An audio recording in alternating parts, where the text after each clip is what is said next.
Kelompok kecil penginjilan dan persekutuan. Sesungguhnya kelompok kecil itu adalah ide Allah yang pertama sebelum terjadi penciptaan.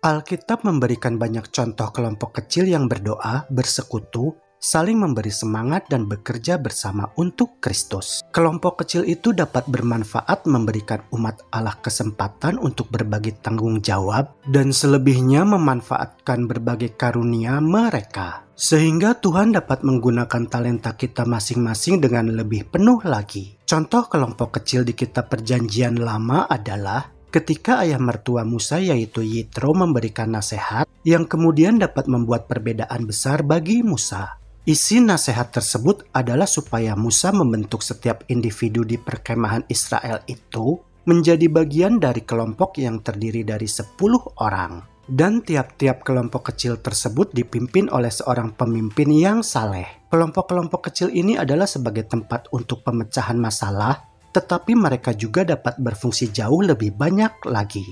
Yesus juga membentuk sebuah kelompok kecil, yaitu ketika Yesus memanggil atau memilih murid-muridnya. Tujuan Yesus dalam memanggil murid-murid untuk menjadi bagian dari pelayanan kelompok kecilnya setidaknya adalah 1. Untuk mempersiapkan mereka baik secara rohani maupun praktis dalam melakukan misi mereka kepada dunia. 2. Agar murid-murid lebih bergantung dalam persekutuan dengan Yesus dan bertumbuh dalam kasih karunia.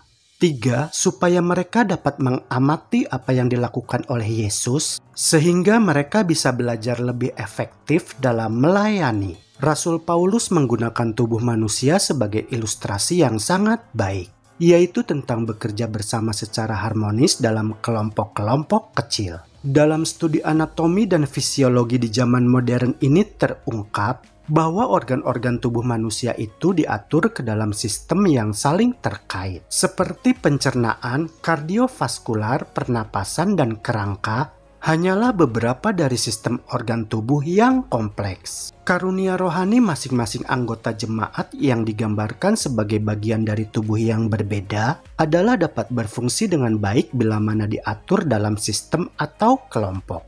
Sebagaimana organ-organ tubuh manusia itu diantaranya ada juga yang tidak berfungsi secara sendiri-sendiri. Setiap fungsi tubuh itu diorganisasikan ke dalam sistem yang terjalin erat yang bekerja bersama menuju kepada tujuan yang sama. Demikian juga yang terjadi dengan gereja awal atau gereja perjanjian baru. Gereja perjanjian baru meledak dalam pertumbuhan jumlah umat. Dalam beberapa tahun yang singkat itu, gereja sangat bertumbuh pesat. Jumlah umat tumbuh pesat yang dimulai dari sekelompok kecil orang percaya, yang kemudian bertambah menjadi puluhan ribu jiwa. Sesungguhnya kelompok kecil itu adalah merupakan ide pertama Allah sejak sebelum masa penciptaan. Ayat-ayat berikut ini adalah mengungkapkan kesatuan kealahan. Kejadian 1 ayat 1-2 dan 26. Ibrani 1 ayat 1-2, Efesus 3 ayat 8-9. Ayat-ayat tersebut menjelaskan bahwa Bapa, Anak, dan Roh Kudus adalah sama-sama berpartisipasi dalam penciptaan. Dan masing-masing mereka memiliki tugas yang berbeda, namun bekerja bersama dalam persatuan yang tak terpisahkan.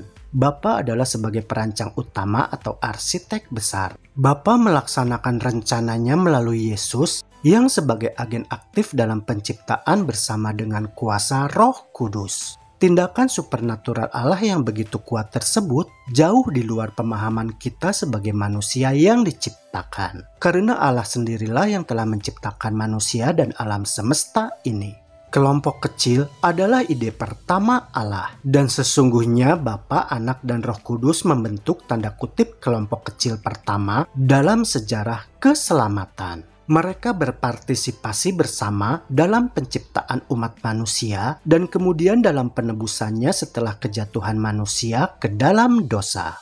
Ayat-ayat berikut ini adalah tentang kebangkitan Yesus Kristus yang menunjukkan kesatuan Bapa, Anak, dan Roh Kudus dalam rencana keselamatan. Yohanes 10 ayat 17-18. Bapa mengasihi aku oleh karena aku memberikan nyawaku untuk menerimanya kembali. Tidak seorang pun mengambilnya daripadaku, melainkan aku memberikannya menurut kehendakku sendiri. Aku berkuasa memberikannya dan berkuasa mengambilnya kembali. Inilah tugas yang kuterima dari Bapakku. Roma 8 ayat 11. Dan jika roh Dia yang telah membangkitkan Yesus dari antara orang mati diam di dalam kamu, maka Ia yang telah membangkitkan Kristus Yesus dari antara orang-orang mati akan menghidupkan juga tubuhmu yang fana itu oleh rohnya yang diam di dalam kamu.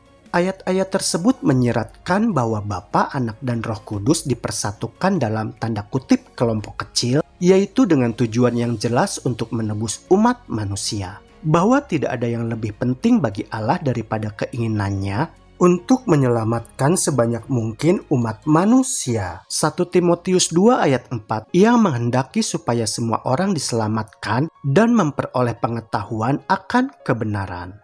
2 Petrus 3 ayat 9, Tuhan tidak lalai menepati janjinya. Sekalipun ada orang yang menganggapnya sebagai kelalaian, tetapi Ia sabar terhadap kamu karena Ia menghendaki supaya jangan ada yang binasa, melainkan supaya semua orang berbalik dan bertobat.